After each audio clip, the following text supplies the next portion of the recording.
Everybody has l'chaim? Yeah. Mordechai, you have? Yeah. You have? Yeah. Okay. L'chaim, l'chaim.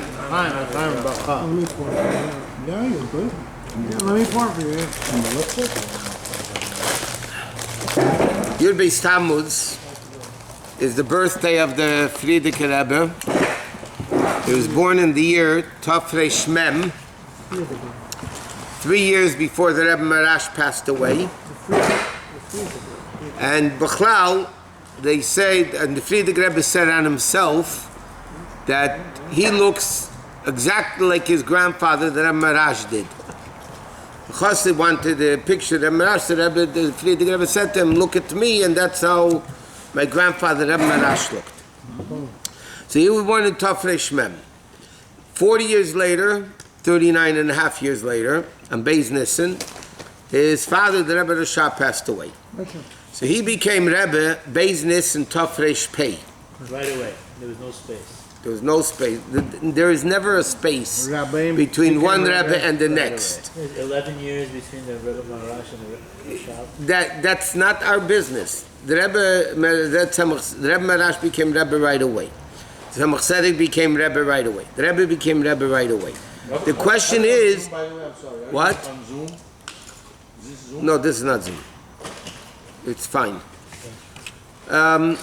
So a Rebbe becomes, the Rebbe explained many times in Sichas by the Frierdiker Rebbe, because he was an only child, it wasn't even an issue, it's automatic that he became Rebbe as soon as the Rebbe Rashab passed away. But when the Frierdiker Rebbe, so he became Rebbe actually when he was 40 years old, 39 years old. But in Tafresh Nun Zayin, Elul Tafresh Nun Zayin, when the Frierdiker Rebbe was 17 years old, he got married. And already even before that, when he was 15, his father, the Rebbe Rashab, already brought him into communal work. He's already doing communal things, nullifying decrees and getting, the communal things at the age of 15. At the age of 17, the Frierdiker Rebbe got married, Elul Tafresh Nun Zayin, when he got married. And then that's Simchas Torah, Elul to Simchas Torah. A month later, the Rebbe Rashab instituted the Yeshiva Temchat Tamimim. And during the Sheva Brachos, the Frierdiker Rebbe already said that he's making the Yeshiva Temchat Tamimim. And the name he picked on Simchas Torah at HaKofis, the seventh HaKofis, Temech Tamimim, Hashiana. So he said the yeshiva is going to be called Temchat Tamimim, and all the Bachim that learn in the yeshiva are going to be called Tamimim. So the actual yeshiva, so the Frierdiker Rebbe became the head of the yeshiva actually when he was 17 years old. Yeah, you said the police officer and the fucking... That story, the Frierdiker was arrested 7 times. That story happened when he was 11. The Frierdiker Rebbe, all the Rebbeim were arrested. In fact, when the Rebbe was in Berlin... He was in France. What? In France, no? He got arrested in France? It was coming to that. The Rebbe was in Berlin and he was in France. And he was very friendly then with Rabbi Yosheber Soloveitchik. They were both in Sorbonne at the same time. And the Rebbe got up on a car and he started talking and he gathered a crowd and they arrested him. And they arrested him, and they knew he was friends with Rabbi Soloveitchik. So the police called Rabbi Soloveitchik to come. So when he got the Rebbe out of prison, he told to the Rebbe, now you can become a Rebbe because you sat in jail. Because the criteria to be a Lubavitcher Rebbe is you have to be in prison. And that's the go to jail card, but that go to jail card is the go card to go and start again. Anyway, so when you hear about and then obviously Yud Beis Tammuz, 1927, he was arrested on the 15th of Sivan. At night they came to his house and they arrested him. And then in Yud Beis Tammuz, Tafresh Pei Zayin, he was completely arrested. He was freed completely. Gimel Tammuz, he was taken out of prison, the death sentence. In fact, it's interesting. Gimel Tammuz, he actually left prison. I'll come to the Rosh Chodesh Tammuz in a second. Gimel Tammuz, he was freed from the death sentence. And Yud Beis Tammuz, after he got to Kostroma, they freed him completely. On Rosh Chodesh Tammuz, that year, was exactly the same kriyas like this year. Yud Beis Tammuz, the year the Frierdiker Rebbe was freed, was Tuesday and Wednesday. The reason why Yud Beis Gimel Tammuz, officially the freedom came on Yud Beis Tammuz, but the offices were closed because it was late in the afternoon, so they had to wait until formally the next day when he actually got the actual freedom. But already Yud Beis Tammuz they knew. But by the Chassidim in Russia, Gimel Tammuz, like Randall Futterfass used to scream, that Gimel Tammuz is a greater Yom Tif than, by those Chassidim, than Yud Beis Tammuz. By the Rebbe Lepel was Yud Beis Tammuz is a greater. Rebbe writes you don't say Tachnun, Yud Beis and Yud Gimel Tammuz. The Rebbe did say Tachnun, but whatever. But it was by the Chassidim. So and Rosh Chodesh Tammuz, that year was Thursday. It was Thursday and Friday, like this year, no, Thursday and Friday. So the Rosh Chodesh Tammuz, Thursday, the first day of Rosh Chodesh, so it was Lamed Sivan. So they came to the Frierdiker Rebbe, a group of the Russian officers. And the rule was, when you were told something from the official government, the prisoner had to stand up to hear it. So let me just go back a little bit. When the Frierdiker Rebbe was arrested, he made up in his mind he's not going to reckon with them at all. They're going to be like you're talking about Soviet regime in 1927. The Frierdiker Rebbe says, he writes himself in the Sikhs, I made up my mind, they are considered to me like dirt of the ground. I will not reckon with them at all. He did not speak, he spoke Russian fluently, he was born in Russia. He refused to speak to them in Russian. He spoke to them in Yiddish. And there were always Jewish communists there that would translate. He refused to speak to them. Anyway, in fact, when he was being taken to prison, they took away his talis and tefillin. And he said, when it was the morning, he asked, where's my talis and tefillin? You'll get it when we're in the mood of giving it to. The Frierdiker Rebbe grabbed the talis and tefillin and he started putting it on, walking down to the interrogation, and they gave him that he was beaten up in Russian prison physically. They used to smack him. They threw him downstairs. They put him in mud piles with mice and rats. I mean, it's all in the sichas in the Frierdiker Rebbe story. So. On Rosh Chodesh Sivan, they came to the Rebbe to tell him that the death sentence is off and he's going to go to Kostroma. So the few people of the government comes into the cell and they tell him, stand up, we have something to tell you. He said, I'm not standing. I'm not standing. So they said, stand. He said, I'm not standing. So one guy gave him a whack in the face. The Jew gave him a whack in the face and they walked out of the room. A little while later, a second group came. They told him to stand up. He said, I'm not standing up. Can you imagine? I'm not standing up. And again, a Jew said, they have something good to tell you. I'm not standing up. So he gave him a whack in the face. A third group came. And they said, okay, they want to see you in the office. So when they came to the office, when the Frierdiker Rebbe came to the office, they told him that you're going to be free today, Thursday. You can go home to your family for 6 hours. And in 6 hours, you're going to go on a train to Kostroma to be exiled for 3 years. They took off and he saw on the papers on the desk, there was a death sentence for him, and then under it was crossed out, and they wrote Niet, which means in Russian no. So the Frierdiker Rebbe right away said to them, when is the train coming to Kostroma? And they said to him on Shabbos. So he said, I'm not going. I'm not going on the train. Even though Allah Pikuach Nefesh, he was allowed to definitely go. I'm not going. So they told him that you're going to have to sit in prison and we might revoke the non-death sentence. He said, I don't care, but Shabbos I'm not traveling. So he ended up staying in prison until Sunday, which was Gimel Tammuz. And Sunday he went by train to Kostroma. Okay, so the whole life, when you hear the name Friedrich Rebbe, what do you think? Friedrich Rebbe, you think right away, Mesiras Nefesh. You hear Rebbe, what do you think? Avos, our Rebbe, Avos Yisrael. I mean, when you hear the name Friedrich Rebbe, what first thing that comes into the mind is the Mesiras Nefesh that the Friedrich Rebbe had of getting Jews underground yeshivas. The Rebbe once spoke in a Sikha that one of the greatest Mesiras Nefesh of the previous Rebbe, he said, you have to understand, the Rebbe was a leader. The Rebbe had a tremendous amount of Avos Yisrael.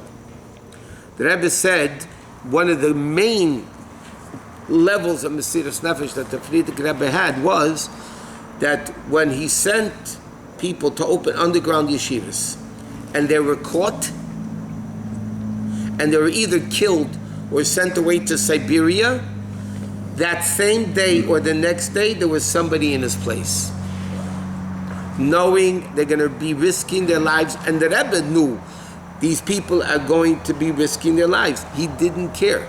He said, this is what needs to be done. There's going to be somebody else in this place. And the Friedrich Rebbe made, we said, in 1927, the Friedrich Rebbe called in 9 of the Chassidim, and he said, I want to make a covenant with you. I'm the 10th, he said, we have a minyan. I'm going to make a covenant with you that we fight with Mesiras Nefesh until death. That means nothing will stop us from having Mesiras Nefesh against the Russians but death.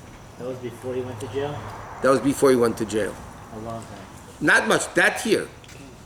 Already the Friedrich Rebbe, it says in the Sichos, the Friedrich Rebbe was already afraid of 1927, Tafresh Pei Zayin. He had a feeling something terrible is going to happen.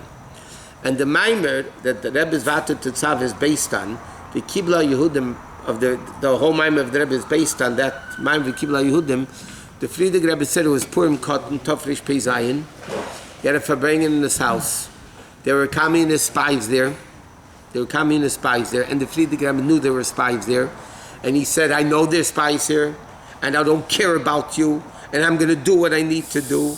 That eventually led that he got arrested on the 15th of Sivan with a death sentence on his head. But the Mesiras Nefesh that the Friedrich Rebbe, in fact, in the Kutei Deburim, now it's already translated into Prince in Prison. What's it called? The Prince in Prison. It's the Kutei Deburim that's also translated into English. The Friedrich Rebbe writes there's 7 chambers of hell, Shiva Meduri Gehenim, and he lists each one. 7 chambers of Gehenim that he went into. And he describes each one of the hell. They were throwing him down steps. They would beat him up. He was in a prison cell that there was no light. There was no light. The only way the Friedrich Rebbe was able to tell if it was day or night to daven was based on when they brought the food. He knew it was a certain time, and then there was the breakfast. He knew it was day. I mean, whatever it was, that's how he figured out when it was day and night.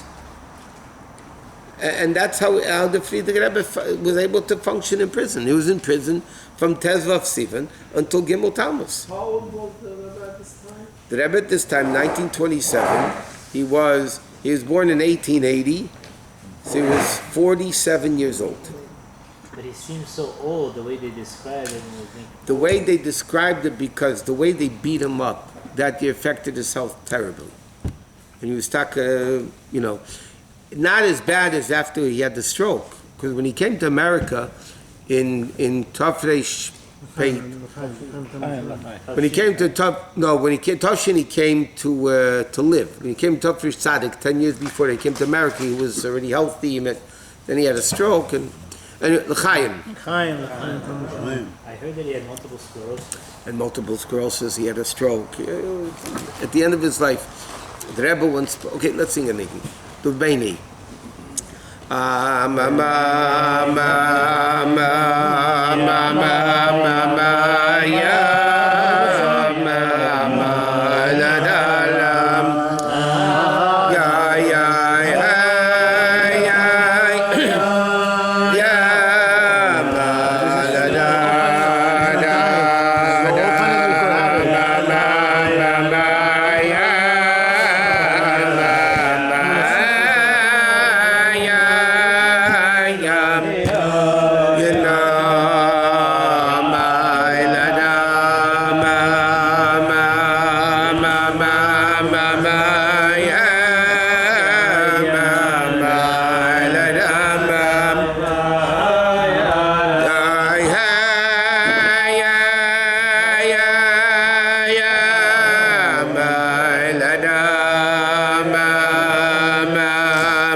Chaim.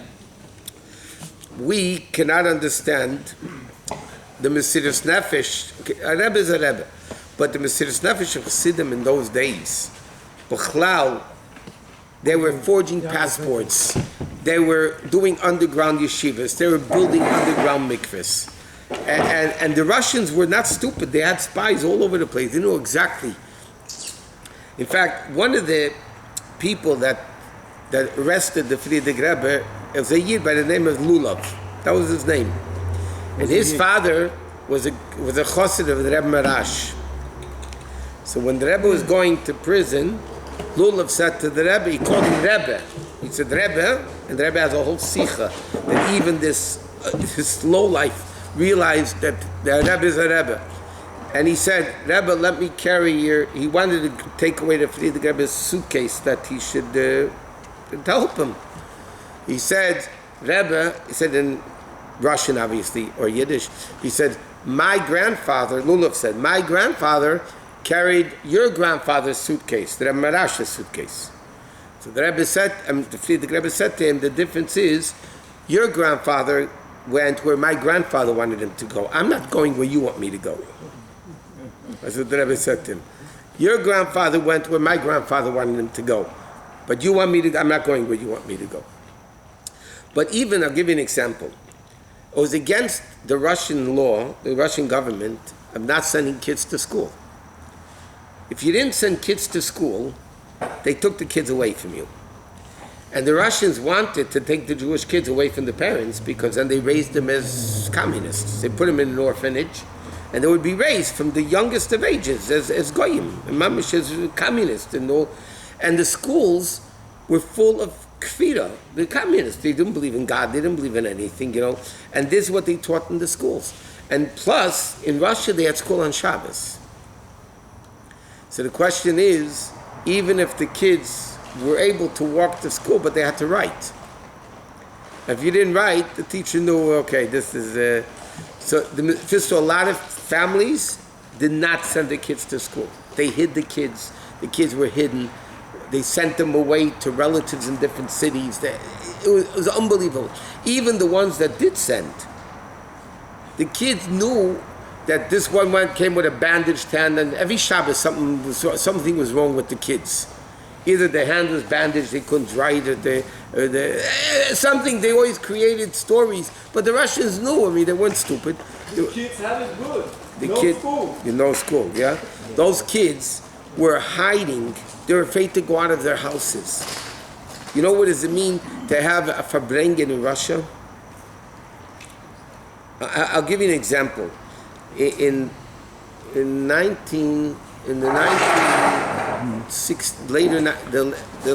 end of 1960s, they were still under communist.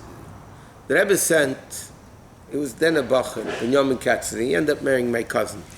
But the Rebbe sent him, he had an unbelievable memory, and the Rebbe sent him incognito as a tourist to Russia. This is still in the heavy-duty communist. And the Rebbe gave him instructions of exactly what to do. I'll give you an example. The Rebbe told him, when you sleep at night, take off the linen from the bed, and then in the morning, when you get up, put the linen back on the bed. Why? Because a spy is nervous. So then he would be turning and twisting at night, and the sheet would get creased, and the Russians would realize he's a spy. Wow. So the Rebbe told him that he shouldn't sleep with a sheet. He should put on the sheet, take off the sheet when he sleeps, and put the sheet back on in the morning. And he would be walking in the shul. He wore a talis. He was a bacher, but the Rebbe gave him exactly what to do. He wore a talis, and people would whisper while he's walking by. He's walking during that. People would whisper names, for people that needed a bracha, for the Rebbe. I mean, this is the life people lived in those days. It was unbelievable, Mesiras Nefesh. Us, as the Russians called the chokoladniks, they used to call the American soldiers chokoladniks because you would give them chocolate. Not Saturday night. They would give them chocolate when they went to fight. But the Mesiras, it's unfathomable. We cannot understand. For us, Mesiras Nefesh is, the pizza got cold. You know what I mean? Or they didn't have this topping for the pizza, or the ice cream, it wasn't in the cone. I mean, this is a terrible Mesiras Nefesh. But these guys, and Mesiras Nefesh, we can't even imagine. You hear the stories, there's millions of stories of the people's Mesiras Nefesh that they not working on Shabbos, and underground putting on tefillin and putting on tefillin with people, and underground mikvahs, underground yeshivas. The kids, Rabbi Stulin told me, the one time in Russia, I mean, he told me this when he got out, but he told me, Naftali Stulin, she needs a for Shlema. When he was in Russia, one time they were sitting in the underground yeshiva, learning, and the Russians came, and all the kids jumped out the window, the little kids. And he didn't see his parents for 7 years because they're constantly running. This is what went on over there. But there's an interesting sikha. The Rebbe explains, it's many sikhs in my modern, but the Rebbe explains the difference between Mesiras Nefesh of Rabbi Akiva and Mesiras Nefesh of Avram Avinu. Both had Mesiras Nefesh. And the Rebbe explains that Rabbi Akiva's Mesiras Nefesh, as we all know, when the Romans were torturing him, and he was smiling and he was laughing, they ripped his skin off his body, they were torturing him to death. And he was laughing. And his Talmidim said to him, Rebbe, how can you do this? He says, my whole life, I was looking, I feel in the whole nafsh, even if they take my soul. My whole life I'm waiting to Mesiras Nefesh. That was my goal in life. I finally reached my goal. I shouldn't be happy. So Rabbi Akiva looked for Mesiras Nefesh. Avram Avinu didn't look for Mesiras Nefesh. If Mesiras Nefesh was needed, he was ready to do it. But he didn't look for Mesiras Nefesh. And Rebbe Chassidus explains, Avram Avinu's level is greater than Rabbi Akiva's. It's a greater level than, because by Rabbi Akiva had a certain shleimus that he wanted. He wanted to reach a certain goal of completeness to have Mesiras Nefesh. Avram Avinu, on the other hand, he had a mission to bring godliness into the world. That's his mission. There's nothing to do with him. Vayikra, Avram Avinu spread Yiddishkeit into the world with tremendous Mesiras Nefesh. 4 kings, 5 kings, the Satan, all the 10 tests Avram Avinu had. Avram Avinu didn't look for Mesiras Nefesh. He didn't look for any completeness. He had a mission to accomplish spreading godliness in the world. He needed Mesiras Nefesh, he did it. He didn't need it, he didn't do it. That's even a greater level than looking for perfection. Rabbi Akiva looked for, trust me, it's a very lofty level. The Rebbe says the Friedrich Rebbe didn't look for Mesiras Nefesh. The Friedrich Rebbe did not look for Mesiras Nefesh. He had a mission to accomplish. Bring Yiddishkeit to Russia. Because a lot of the Russians were taken as Cantonists. Even in the Friedrich, a lot of people from very Hasidic homes, the kids turned off completely. It was too much of a test for the kids. And the Friedrich Rebbe was fighting against one man against the communist regime. Like Avram Avinu, Avram Avinu fought the whole world. And the Friedrich Rebbe fought the whole Russia. And that Mesiras Nefesh, the Rebbe explains, is even greater than Rabbi Akiva's. But Rebbe is a Rebbe. The Mesiras Nefesh that the Chassidim had is mind-boggling. When you sit down, the problem is not too many of them are still alive anymore. But they wrote, that's why the Rebbe wanted them to write it down and print books and write their life story. The Rebbe always pushed that to everybody. And many of them did, and you read the Samarkand and all the different books. But they are alive. Huh? They are alive. A few of them are still alive. All of them are alive. Oh, they're definitely alive in the spiritual sense. But they're very, very much alive. So that Mesiras Nefesh, that's what your Beis Tammuz is all about. So what happens in your Beis Tammuz? To get practical. Okay. So the Friedrich Rebbe was a great man, and the Chassidim in his times were very great people. He revealed, like Mordechai revealed Mesiras Nefesh in the Jews. The Friedrich Rebbe revealed Mesiras Nefesh in the Jews. Wonderful, great. What does it mean for me and you? Or you and I, if I want to speak correctly. What is it? What's in it for you and I? What do we need to do? So the answer is like this.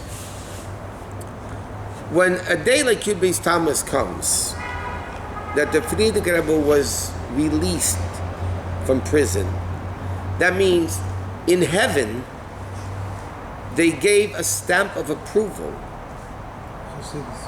to that Chassidus of that spread Chassidus all over the world. Like Yutas Kislev, we know that in heaven they approved the disseminating Chassidus, the teachings of the Baal Shem Tov and Alter Rebbe all over the place. So that's what Yud Beis Tammuz did. Yud Beis Tammuz broke the spiritual difficulty, the challenges of Goyishkeit in the fullest, and Yud Beis Tammuz is the day, and therefore the Frierdiker Rebbe writes, Lo Eisil Bilvad, Gol HaKadosh Baruch Hu. The Rebbe spoke about this almost every Yud Beis Tammuz. The Frierdiker Rebbe, in the letter that he wrote after he came out of prison, he says, Lo Eisil Bilvad HaKadosh Baruch Hu, Gol HaKadosh Baruch Hu. Hashem didn't only redeem me. He redeemed every single Jew, every minute, and he writes, Afilu one who is B'Shem Yisrael Yechuneh. What does that mean, B'Shem Yisrael Yechuneh? It means he's only nicknamed Jew. Hinu means an adjective. And the Rebbe explains, what does the Frierdiker Rebbe mean? That the Geula of Yud Beis Tammuz affected not only the scholars and the leaders and everything, but even a Jew who his Judaism is so buried, he's only nicknamed Jew. Like, we said many times, is he an American Jew or Jewish American? Even a person who's a Jewish American, he's only an adjective of Jewish, but his essence is American. That day of Yud Beis Tammuz affected him also. That day of Yud Beis Tammuz affected him also. And Yud Beis Tammuz is a time when it's an auspicious time for everybody to make hachlotas, to make resolutions that challenges that we have, which are much less than the challenges that the previous Rebbe had in Russia and the Chassidim had in Russia. We shouldn't be careful, we shouldn't be affected by these challenges in a way that they block us or stop us from doing Torah mitzvahs. And trust me, we have a lot of challenges today. And soon we'll speak that as greater their Mesidas Nefesh was, ours is even greater. Okay, but the bottom line is, the day of Yud Beis Tammuz, that we said the other night in the class, the Rebbe said about Yud Beis Tammuz, Hiktim Refuah L'Makkah. There was a Makkah called Shivasa B'Tammuz, the beginning of the destruction of the Beis HaMikdash, the 3 weeks. They already broke through the wall of Yerushalayim. They started destroying Yerushalayim. 3 weeks later, they destroyed the Beis HaMikdash. Okay? So but Yud Beis Tammuz comes before it. Because the Frierdiker Rebbe's Mesidas Nefesh, to care about every single Jew, even Jews that he didn't even know existed, that he didn't know about, that Mesidas Nefesh broke through the barriers. And then the Rebbe said so many times, so what does Yud Beis Tammuz teach us? That as many challenges as we have, Yud Beis Tammuz is a day you can overcome all the challenges. The death sentence that the Yetzer Hara wants to give us, to kill us, Sefer Rosh Latzadik Mevakish Hamisei. Okay? The Rosh wants to kill the Tzaddik. The Yetzer Hara wants to kill the Tzaddik. So the Yetzer Hara wants to kill us. They can Russia. But what's Yud Beis Tammuz mean? Yud Beis Tammuz is not a history day. It's a day that says in heaven that the challenges that come from Goyishkeit, don't exist anymore. That barrier was broken. Because as we get closer to Mashiach, that's what needs to be done. The barriers need to be, because we live... Okay, I want to discuss a little bit. I don't know what happens. You guys saying L'chaim or you're sleeping? We're waiting for you. L'chaim, Rabbi. L'chaim. L'chaim. Yes, hold it, please. L'chaim.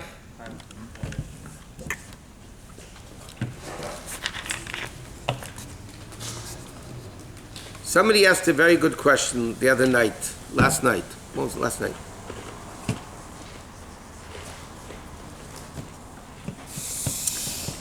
The lady happened to ask a very good question. Obviously, the Rebbe said many times, the Rabbeim, nothing was done to them without their okay. Right. And we know the way she posed the question was, the Alter Rebbe wanted to do Kiddush Levana, the Alter Rebbe stopped the boat. Okay, we know, and then he told the guy start it again. Yeah, she said The Alter Rebbe could have gotten out of prison. Like he told Reb Shmuel Munker, he asked Reb Shmuel Munker, should I do it, should I do it? And he said, you know, if you're a Rebbe, nothing's going to happen. So he told me you should do it. But if the Rebbeim could have stopped it, why didn't they stop it? The Rebbe was a supernatural man. He could have stopped that he shouldn't have been taken to prison. The Rebbe was somebody who could have stopped from going into prison. But just stop the communists. No, they can't stop that. That evil you can't stop until Mashiach comes. Evil exists. Ruach Hatum Avim in Oretz will be Mashiach the comes. Rebbe killed the Stalin, huh? Yeah. The Rebbe killed the Stalin and put him Tavshin Tezvav, I think it was. Yeah, but that was indirectly. He didn't take a gun and shoot him. He says, hurrah, hurrah, hurrah, and they found out Stalin died. Okay. There's no question that the Rebbe killed Stalin, but it wasn't in a physical. They couldn't lock him up for doing it, by the way. So why didn't the Rebbeim stop it? So the answer is, I didn't answer last night because it was too long to get into. The Rebbeim obviously wanted to be put into prison. The Rebbeim wanted to have this whole thing. Not only that, the Rabbeim didn't believe in breaking nature. Nature is a creation that Hashem made. Breaking nature is not something that Hashem really likes. The Gemara says, Hashem doesn't do a miracle for no reason. Because to break nature, because if you think about it, miracles and nature are really the same thing. Nature is a tremendous miracle. You put a seed in the ground, out comes a tree. Okay? The birth of a baby is an unbelievable miracle. The sun, for the last 5,781 years ago, comes up in the east and sets in the west, and never stopped, and never took a break, and never needed a battery changed, and never broke, and that you needed the engineers to fix. I mean, the whole nature of the world is unbelievable. It's a one. So Chassidus explains what's the difference between nature and miracle. A constant miracle is called nature. If the sun one day would come up in the west and set in the east, that would be a big tumult. What's the big deal? This way, this way. Put it in reverse. Someone puts the car in reverse and you go backwards, but it's a big deal. A constant miracle is called nature because we become so accustomed to it. So it's a miracle. Think about it. The birth of a baby is not a miracle. A seed in the ground, the whole functioning of the world and the planets and it's unbelievable. The universe. Just think of the universe. The vastness, they keep finding new things. This is unbelievable, mind-blowing stuff. This is all miracles. But it's constant. So that's called nature. A constant miracle is called nature. But the Rabbeim never wanted to break nature. Especially according to the teachings of the Baal Shem Tov. The people at the time of the Baal Shem Tov that were not connected to Chassidus, they maintained that nature gets in the way of godliness. So therefore, meaning the body gets in the way of serving God. So therefore, how do you serve God? Bothering the body. Fast, roll naked and the anti and get bitten up, break the body. Break nature. The Baal Shem Tov came onto the scene, and one of the main teachings of the Baal Shem Tov is not only should you not stop helping the Nefesh Habamis, work with the body. Don't break the body, work with the body and elevate the body to godliness. Because nature is the same creation of Hashem that miracles are. So rather than the tzaddikim, the Rabbeim breaking nature, the Rabbeim wanted the thing to take the natural course. What do you gain by that? Because there's a big difference if nature accepts godliness or you break nature. to get godliness. It's easy to break somebody. It's much harder to transform them. The ultimate goal is not to break nature, not to break our body. The ultimate goal is to elevate nature, that world as world sees godliness. Because that's what's going to happen when Mashiach comes. We said many times, the Rebbe Rashab said, basar as basar, meat as meat is going to see godliness. So getting the world ready from the time of the Baal Shem Tov, we're getting the world ready for Mashiach. So instead of breaking nature, breaking world, you have to make world. You have to elevate world. And that's why the Rabbeim had Mesiras Nefesh. They had a mission to accomplish. But rather than doing it supernaturally, same thing, Which they could. the Rabbeim said about the Baal Shem Tov, the Baal Shem Tov said on himself, that he was able to go up to Sarah Shemaima like Eliyahu Navi. He was able to go up like to heaven like Eliyahu Navi did. But he wanted to accomplish a greater thing of Afar Atav El Afar Tashvi. You come from dirt, you go back to dirt. In other words, the Baal Shem Tov thing was not, don't break nature. Get world to accept godliness as world accepts godliness. That's a much greater level. The Rebbe didn't want to break nature. And that's why, like it says, when he stopped the boat to do Kiddush Levanos, the Rebbe asked, why didn't you do Kiddush Levanos then? He stopped the boat, do Kiddush Levanos then. No. He told the guy, you see, I can stop the boat. So I'm going to stop the boat, it started, and you're going to stop it. Why? So the Rebbe explains in the Sichos, because the Alter Rebbe wanted to do a mitzvah in nature. You don't do a mitzvah through miracles. Halachically, you're not allowed to do mitzvahs through miracles. The whole discussion in the poskim, in the Rishonim, how were they allowed to be yetzer to use the menorah oil of Chanukah? It was a miracle oil, and you're not allowed to be doing a mitzvah with miracles. And they struggled to find an answer. Because Hashem wants us, the Rebbeim didn't want to break. Of course, the Alter Rebbe could have broken nature and not gone to prison. The Alter Rebbe could have burned down Peterburg. He could have burned it down. He could have burned it down. I mean, these people are supernatural people. They could tell God what to do, and God listens. They did do miracles, though. They did miracles where miracles were needed. Under the table. But here was a greater thing, to have the Mesiras Nefesh, that the Russians themselves threw him out of prison. It's a much greater level of getting yourself out of prison versus the Russians getting you out of prison. It's a much greater level. Like you said, but it's even more than that. Then the Russians are accepting Yiddishkeit as Yiddishkeit. By the way, they wanted to get rid of him. When the Friedrich got out of prison, one of the conditions, get out of this country. They were sick and tired of him. He was making problems for them. But the underground work that he did is what created that now, after post-Gorbachev time, when Russia opened up and now you can do Yiddishkeit, that was all because of the Friedrich Rebbe's, I don't speak to anybody there, because of the Friedrich Rebbe's laying the foundation 70, 90 years ago, whatever, Tafresh Pezayin, 90, it's almost 100 years ago, right? 100 and minus 7, right? 93 years ago. The Friedrich Rebbe put the underground work. That was the foundation for what's going on now in Russia. Without that, we've been dead. There were Chassidim left in Russia. There were Shachtim and Me'elim that were able to get out. And they asked, Rebbe, can they go out? And the Rebbe said, how can you go out? Who's going to take over your job? Who's going to be Me'el? Who's going to Shecht? Who's going to teach? You can't go out. And the Rebbe made them stay. And they stayed, happily.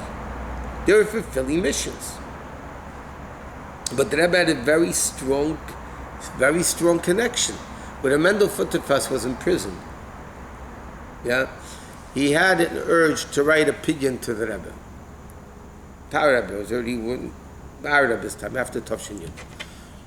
And would he get paper and pen in Russia, in a prison, and send it to New York? I mean, it's unheard of.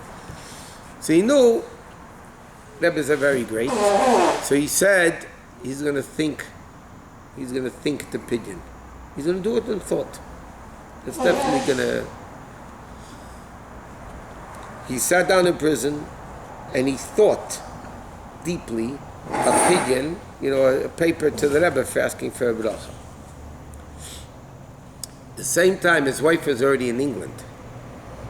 The Mendel Futterfass's wife and family were left out of Russia, and he could have gone with them. And the last minute, he went back in. Nobody told him to. He went back in because he realized there's more people that need to be saved, and he saved a lot of people afterwards.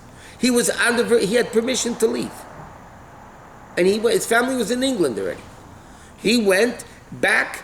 I mean, he didn't leave, but he stayed there because he knew there were Jews, and he got out a lot of Jews because of that. Forged passports with this, and it was unbelievable. But he sat down and he wrote the opinion to Rebbe in his thought.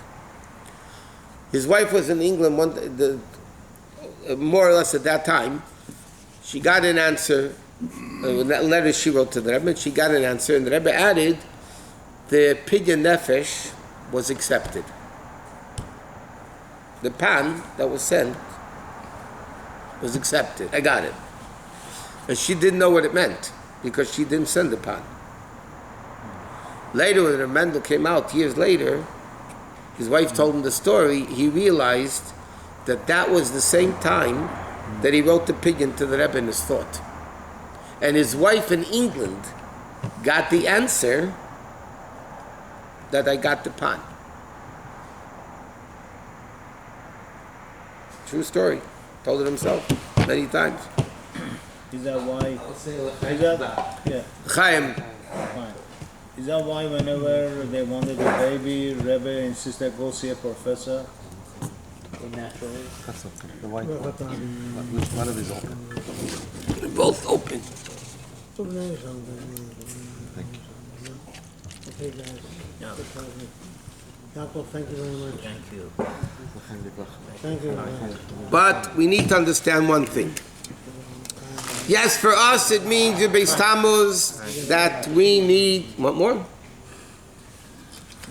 If what do they say? If you're embarrassed, you won't get. I'm a shemsich kriegt man nicht in Yiddish. If you're embarrassed, you're not going to get. You got to ask, man. But with all is said and done, that Yud Beis Tammuz is the day that we can have Mesidas Nefesh and all the barriers are broken. But there's another even more remarkable thing to all this. And that's what we learned in Vata Tetzaveh.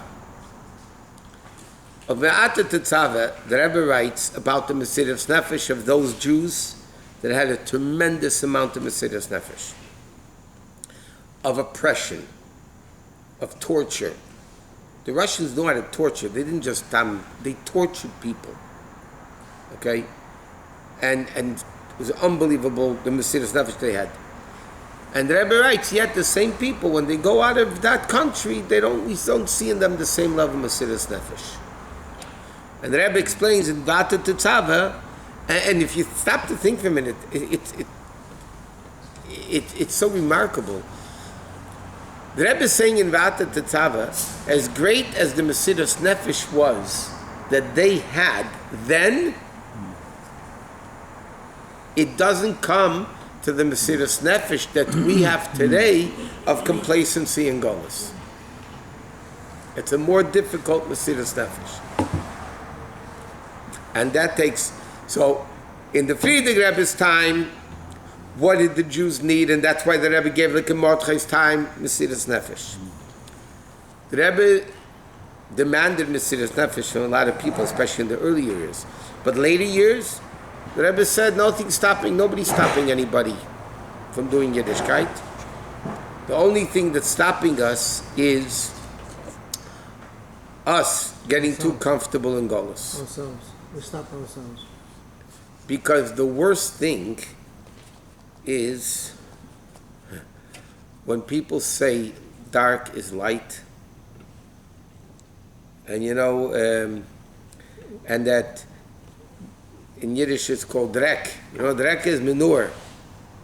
When you think manure is a bliss, or like the Rebbe used to give the mashal many times, somebody spits you in the face, and you say, look at this bracha of rain. Oh, yeah. Fool. The guy's spitting in your face. He's degrading you. And you come along and say, what a bracha. You know. Our Mesiras Nefesh, the Rebbe says, you would never believe it because it doesn't sound like it. What Mesiras Nefesh we have? The pizza is not the flavor we want, or the ice cream is not in the cone with the toppings. I mean, come on. What Mesiras Nefesh do we have today? Because compared to them, you hear the mouth. That's awesome, their Mesiras Nefesh. But the Rebbe said our Mesiras Nefesh is more difficult because we don't even know that there's a problem. We don't even know that it's dark. That's worse. If you're ill and you know you're sick, it's okay.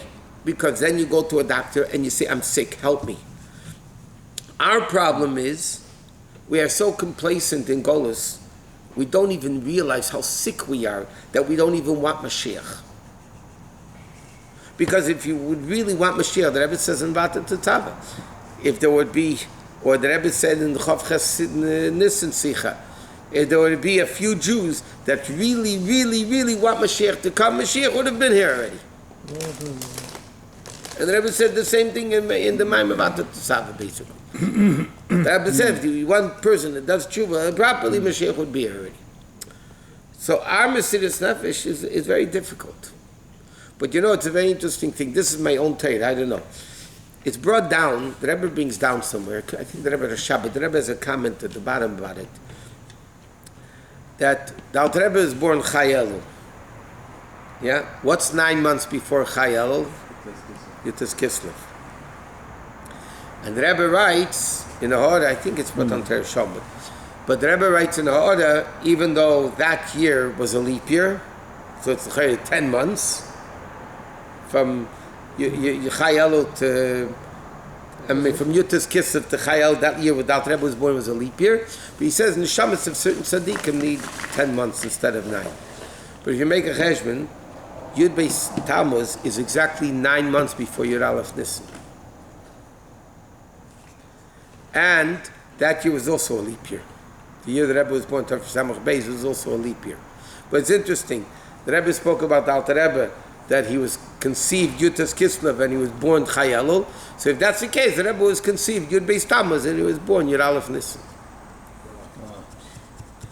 This is my own Baba Maisa. But the first part that the Rebbe says, that the Alter Rebbe was conceived Yutas Kislev and he was born Chai Elul. So this is an interesting thing. But this is the power of the day, you know? Mesiras Nefesh for what we need. For certain people, Mesiras Nefesh is davening with a little bit more kavanah, or giving more tzedakah, or learning more, or doing better mitzvahs with more kavanah. Nobody's stopping us from doing mitzvahs. Fact is, nobody's stopping us from davening like a mensch. Who's stopping us? We don't have Mesiras Nefesh. We're not given over. We're not giving our will to the Eibishter, or what the Rebbe wants from us, to really do what does the Rebbe want from us. And you should know, anytime, the Rebbe said this to people, anytime the Rebbe came out with like Rambam or things like that, the Rebbe thought it over many, many times, how many people would be able to accept it.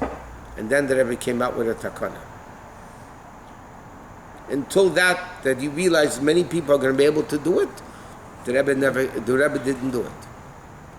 Because the Rebbe wanted us to be able to do it. As much as we do, we have to learn from the Rebbe. Even though we're not a Rebbe, we have to learn from the Rebbe. What needs to get done, we do. Whether it's, you see it also in the foolish thing, in the simple things. When the Rebbe went to Tashlich, Tavshi Yud Zayin, and it was pouring, and mamish, not L.A. rain, New York pouring. Miami there. Yeah. Okay, and the cops normally gave a police escort in Botanical Gardens. The gates were open.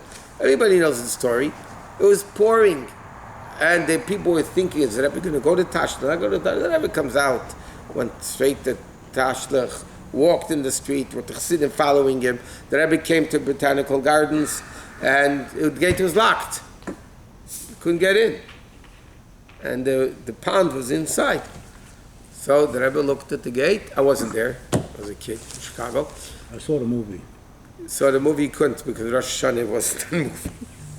The Rebbe jumped over the The gate. Rebbe climbed the fence. He jumped. He looked at it, he gave somebody a siddur, he climbed up and jumped down, and the siddur followed. Some people tore their clothes, and some people needed help, but whatever. The used to Rebbe be jumped like that, I up, can't jumped do it. down, and then by the time the Rebbe finished, they got the gates Rebbe open. didn't need help or did he? Huh? The Rebbe did it himself, no help.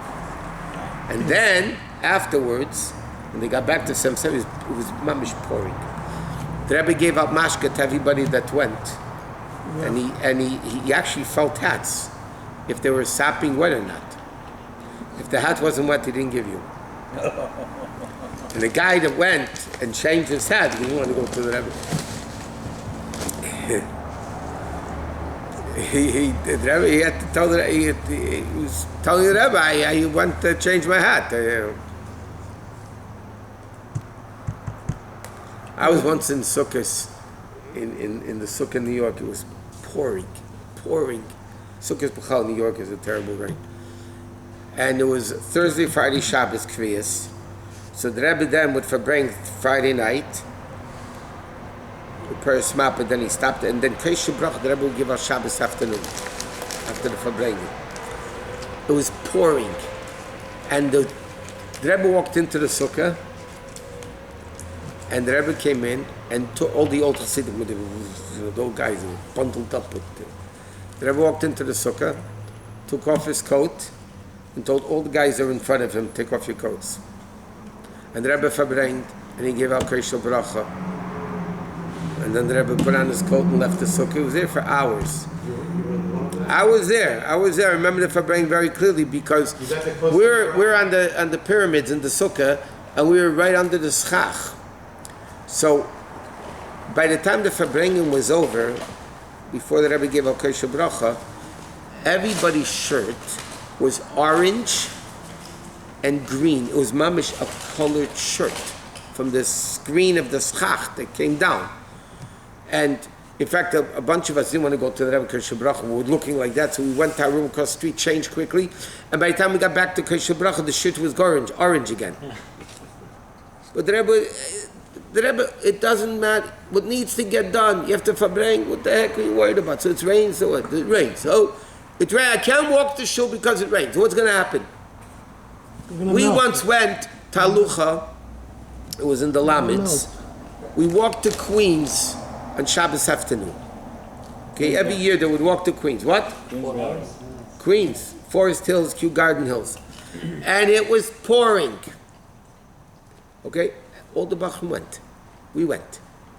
It got to a point we were so wet, it didn't matter if we walked through a puddle or around the puddle. We didn't even bother going around the puddle because we were sopping wet anyway. We just walked through the puddle. It didn't matter. We came to Queens. They thought we are super nuts, crazy. And you know what it is when you're sopping wet and you walk into a plush carpet? So some of the shuls get angry. What are you doing to our carpet? You're making it wet. They threw us out. And the other shuls will say, oh my God, come in, vakasha, you know. What needs to get done, man, you do. That's what the Rebbe taught us. But in life, it's like that also. You need to daven, you daven. You need to learn, you learn. You need to do mitzvahs, you do mitzvahs. You need to give tzedakah, you do mitzvahs. Okay, but well, this is not as bad. Think about it. This is more difficult than what they did in communist Russia. Come on, how can you compare this stuff? So you get wet a little bit, so you dry up. You know what's going to happen? We're going to melt, man. You're going to melt? I didn't see anybody melt yet. They're not that sweet. Did they melt? No, but Beis Tammuz is a day that we need to take stock of what the Friedrich Rebbe's Beis Tammuz is and what the Rebbe teaches us in Beis Tammuz, that we need to be able to have Mesiras Nefesh in our things, which the Rebbe writes in Ratat Tetzav. Without it, it's very difficult to understand because in Seichel it doesn't make sense. How can we compare our Mesiras Nefesh? Theirs is so difficult, ours is not. But because we're not oppressed and because we have freedom, the test of wealth is much more complicated and difficult than the test of poverty. Chazal tell us that. The test of wealth is harder than the test of poverty. And the proof of it is, when people were tortured, there was no assimilation. And today with freedom, there's a ton of assimilation. It's a harder life. But yet, what did the Rebbe do? The Rebbe instilled and gave us the kech through Vata Tetzava that we all can have this Mesiras Nefesh to do what needs to be done. And do it. That's it. Not a big deal. That's what we need to go away with from your Beis Tammuz, your Gimel Tammuz. The Friedrich Rebbe's day, his birthday, his neshama came into the world. But he was already at 15 years old. Can you imagine? He was arrested already at 11. And he had a bunch of more arrests.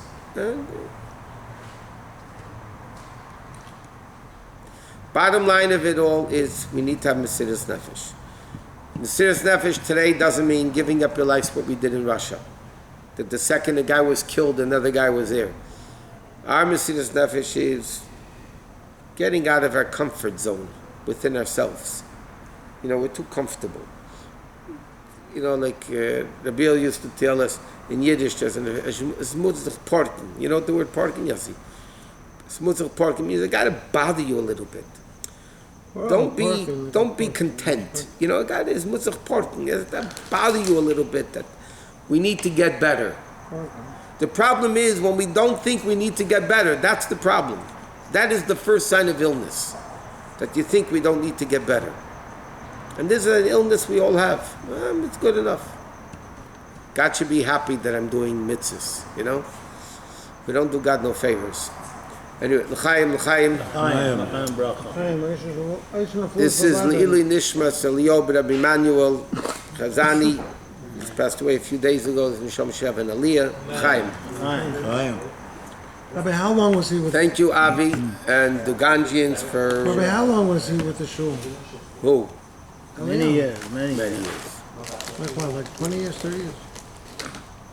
He was lining every Monday and Thursday. For the He used to stay by the first minyan, Monday and Thursday. So that was Shabbos- started the minyan at when? Like around 20 years? The minyan started 25 years ago. 25. So he was laning from that time? I don't remember if he came then. I don't think he came right away then. I think they go to shul. Huh?